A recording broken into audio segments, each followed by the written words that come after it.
চাঁদাবাজিটা করে নাকি আপনি বলেন, দুর্নীতি করে না কোন সংগঠন করে না? বা এনসিপির বিরুদ্ধে কি দুর্নীতির অভিযোগ নাই? শত শত দুর্নীতির অভিযোগ। এই যে হাসান মাহমুদ গাড়ি নিয়ে চলে, এনসিপি রূপায়ণ টাওয়ারের মতো একটা টাওয়ারে, বিশাল টাওয়ারের অফিস নিয়ে, টাকা উৎস কোথায়? তারা সংগঠন, তা তো ছাত্র, তাদের বিরুদ্ধে তাহলে এই টাকা উৎস করে তার চাঁদাবাজি করছে না, দুর্নীতি করছে না? জামাতের বিরুদ্ধে চাঁদাবাজির অভিযোগ নেই, শত শত ভরি ভরি।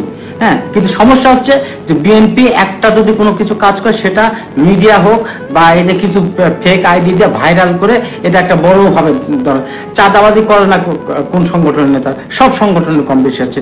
হ্যাঁ, বিএনপি তো আছে, বিএনপি তো আমি বলছি না তো বিএনপি তো নাই, কম বেশি তো সব সংগঠনের। সুযোগের অভাবে সকলেই সৎ, একটা কথাই আছে।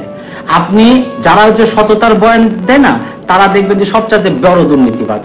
তারা হচ্ছে সুযোগ পায় না, যার কারণে সততার বয়ান দেয়। ওই যে যেটা পাচ্ছে না সেটার উপর সততার বয়ান দেয়, কিন্তু ওকে আবার দায়িত্ব দিয়ে দেখেন ও সবচেয়ে আরো বেশি দুর্নীতিবাজ হবে, দুর্নীতি করবে। বাংলাদেশের রাজনীতি থেকে যেদিন টাকা টাকা আয়ের আয় কমে যাবে বা বন্ধ হয়ে যাবে, সেদিন দেখবে যে 90% রাজনীতিবিদ রাজনীতি থেকে বিদায় নেবে, রাজনীতি করবে না। এখন এটা একটা কালচারে চলে আসছে যে দেশের জাতীয় মসজিদের ইমাম দুর্নীতির দায়ে বরখাস্ত হয়, দুর্নীতির দায়ে পালিয়ে যেতে হয়, সেই দেশের আপনি সেই দেশে আপনি এত সহজে তো আপনি দুর্নীতি চাঁদাবাজি বন্ধ করতে পারবেন না। সালাউদ্দিন নামের একটা ইমাম ছিল বাইতুল মুকাররম মসজিদের 2015 বা 16 সালে 4.5 কোটি টাকা দুর্নীতির দায়ে তাকে বরখাস্ত করেছে শেখ হাসিনা সরকার। শেখ হাসিনা নিয়োগ দিয়েছিল, শেখ হাসিনা বরখাস্ত করেছিল শেখ হাসিনা। তারপরে যে লাস্ট যে বাইতুল মুকাররম ইমাম যে পালিয়ে গেল, যে শেখ হাসিনা পতনের পরে তার বিরুদ্ধে দুর্নীতি শত শত অভিযোগ আছে। সো যে দেশের জাতীয় মসজিদের ইমাম দুর্নীতিতে বরখাস্ত হয়, দুর্নীতিগ্রস্ত হয়, সে কি দুর্নীতির বিরুদ্ধে কি ওয়াজ করেনি? সে দুর্নীতির বিরুদ্ধে ফতোয়া দেয়নি? চাঁদাবাজির বিরুদ্ধে দিয়েছে তো, সে তো দিয়েছে, কিন্তু সে তো বড় দুর্নীতিবাজ, সে তো পালিয়ে গেছে অলরেডি। সো এত সহজে আমরা ইজিলি বলছি, এত সহজে দুর্নীতি বন্ধ করা বাংলাদেশের প্রেক্ষাপটে সম্ভব নয়, কারণ আমাদের প্রত্যেকটা ইনস্টিটিউটই দুর্নীতিগ্রস্ত। দুর্নীতি বন্ধ করতে টপ টু বাটন সবাইকে সচেতন হতে হবে। তাছাড়া তৃণমূল থেকে আপনি দুর্নীতি বন্ধ করতে পারবেন না, কারণ অনেক বহু নেতা আছে তারা কিছু করে না, তাদের সংসার চলে কেমনে? তাদের রুটি রুজি হচ্ছে রাজনীতি। তারা সারাদিন 24 ঘন্টা রাতে, তাদের এমন আছে ফ্যামিলি ব্যাকগ্রাউন্ডে ভালো না, যে বাপের অঢেল টাকা আছে সেখান থেকে উৎস আছে। বহু আছে যে ওই যে দিন আনতে পান্তা ফুরায়, এরকম নেতা আমি দায়িত্ব নিয়ে, যে বহু নেতা আছে তারা নট অনলি বিএনপি, সকল দলের কম বেশি, সকল দলে, কিন্তু তাদের সংসার চলছে। তারা তো আবার বড় বড় মঞ্চে যে বক্তব্য দেয়, জামাতেরও দেয়, এনসিপিরও দেয়, সকল দলেরই আছে কম বেশি, যে সে দুর্নীতি মুক্ত, তার নাকি কিছু নাই, সে নাকি অত্যন্ত সৎ লোক। ভাই তাহলে আপনি যদি সৎ লোক হন, তাহলে আপনার সংসার চলে কেমনে? আপনি সংগঠন চালান কেমনে? এই প্রশ্নের উত্তর তো সাধারণ জনগণ নেয় না, এই প্রশ্ন তো সাধারণ জনগণ করেও না। জনগণ, আমাদের বাংলাদেশের সাধারণ মানুষ অত্যন্ত সহজ সরল, যার কারণে যেটা বলে সেটাই, কিন্তু একটাবার চিন্তা করে না যে আমার এই নেতাটা যে বললো যে আমি একদমই সৎ, আমার কোনো ইনকাম নাই, আমি খুব কষ্ট করে চলতে, এত বড় সংগঠন তুমি নেতৃত্ব দিচ্ছ কেমন করে, এই যে বিভিন্ন অনুদান টুকটাক যেটা অনুদান দিচ্ছ কিভাবে, তোমার সংসার চলতেছে কিভাবে? এই প্রশ্নটা তো বাংলাদেশের সাধারণ লোকজন করে না, কারণ অত্যন্ত সৎ, বিশ্বাস করে। এসব আমি দেখেছি। সো সকল সংগঠনের মধ্যে দুর্নীতি আছে, চাঁদাবাজি আছে, কিন্তু বিএনপির বিষয়টা আপনারা বেশিভাবে হাইলাইটস করে, এই যে মিডিয়া, বিএনপি বড় সংগঠন, বড় গাছের তো বেশি একটু ঝড় লাগে, বাতাস তো বেশি লাগে, যার কারণে বিএনপি অল্প একটু করলে সেটা বড়ভাবে প্রকাশ করা হয়। আর অন্যান্য সংগঠন যে ওই রাতের অন্ধকারে বা অগোচরে যে কত কিছু করে যাচ্ছে, সেটা নিয়ে অন্য কারো মাথা ব্যথা নাই।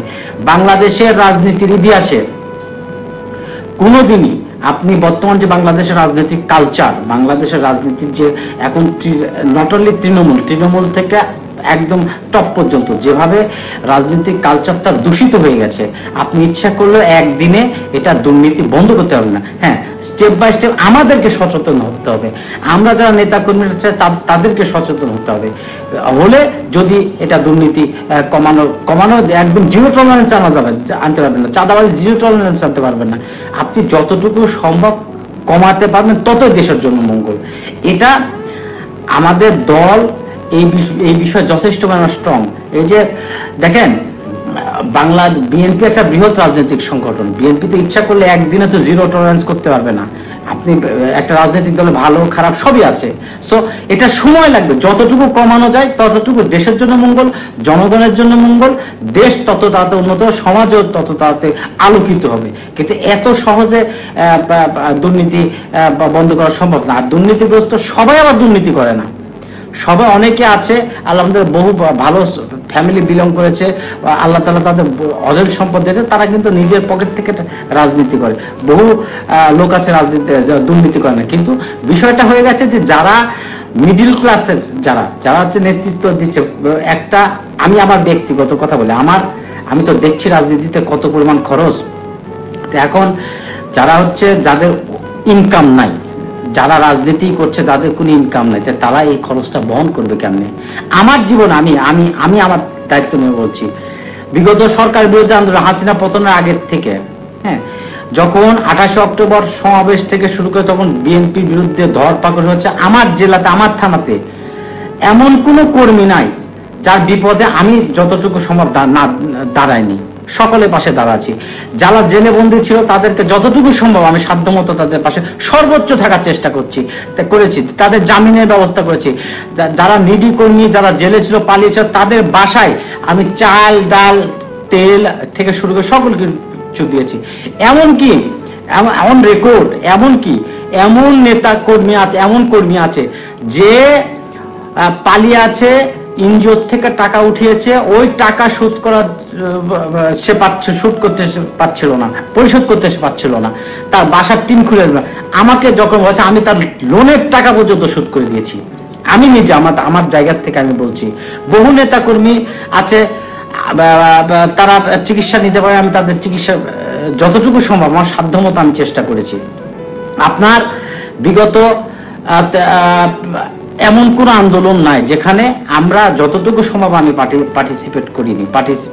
যতটুকু সম্ভব কেন আমি করেছি যে আমার যদি ইনকাম না থাকতো তাহলে তো আমি করতে পারতাম না। এখন আমার ইনকাম আছে, আমি চলতে পারি, দুটো ডাল ভাত খেতে পারি, নেতা কর্মীদের পাশে যতটুকু সম্ভব থাকতে পারি।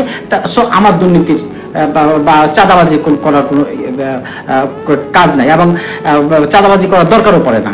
কিন্তু যারা কিছু করে না, যেসব নেতাকর্মী 17 বছর নির্যাতন, নিপীড়ন, ব্যবসা ধ্বংস হয়ে গেছে, সংসার ধ্বংস হয়ে গেছে, জমি জমার ক্ষতিগ্রস্ত হয়েছে, ভাই তাদেরকে তো সংসার চালাতে হবে। যার কারণে সকল দলের কম বেশি, বিএনপিটা আমি বলছি সকল দলের নেতা কর্মীরা কম বেশি এটা করছে, কিন্তু বিএনপিটাকে এটা হাইলাইট করা হচ্ছে বেশি।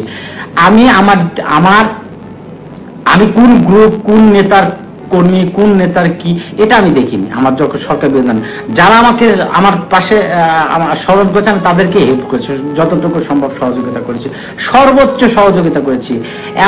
এমন আছে, আমি আমার বিগত আন্দোলনের ভিতরে 116 জন ছাত্রছাত্রী পরিবারের, আমার বিএনপি দলীয় কর্মীর পরিবারে 116 জনের বাসায় আমি মাসের বেতন টাকা দিয়েছি, তাদের বাচ্চা কাচ্চা বেতন দিতে পারে না, স্কুলের বেতন দিতে পারে না।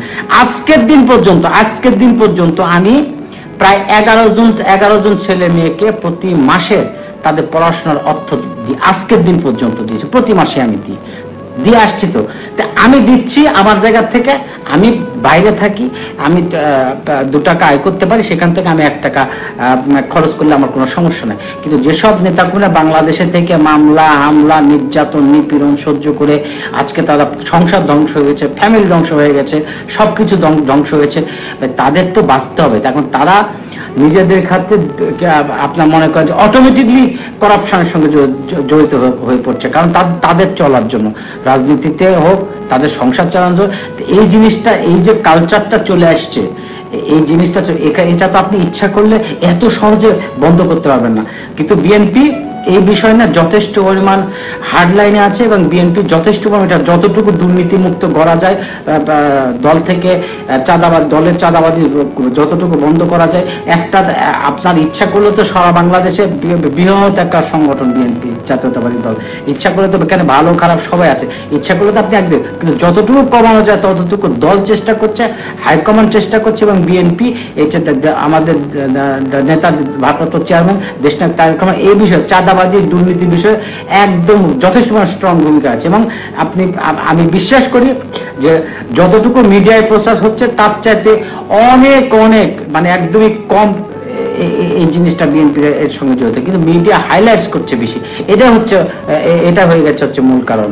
সো এর বাহিরে আসলে সকল দলে বিএনপি, নট অনলি বিএনপি, জামাতের হচ্ছে না, এনসিপির হচ্ছে না, তারা চলে কিভাবে? সবাই এটা করছে, সকল দলের এটা করছে। সো এত তাড়াতাড়ি আপনি দুর্নীতি চাঁদাবাজি বন্ধ করতে বর্তমানে পারবেন না বলে, বা বর্তমান যে সরকারি চেষ্টা করুক না কেন, যে ব্যক্তি চেষ্টা করুক, এত সহজে সবকিছু জিরো টলারেন্সে নিয়ে আসা এটা ইম্পসিবল আমার কাছে।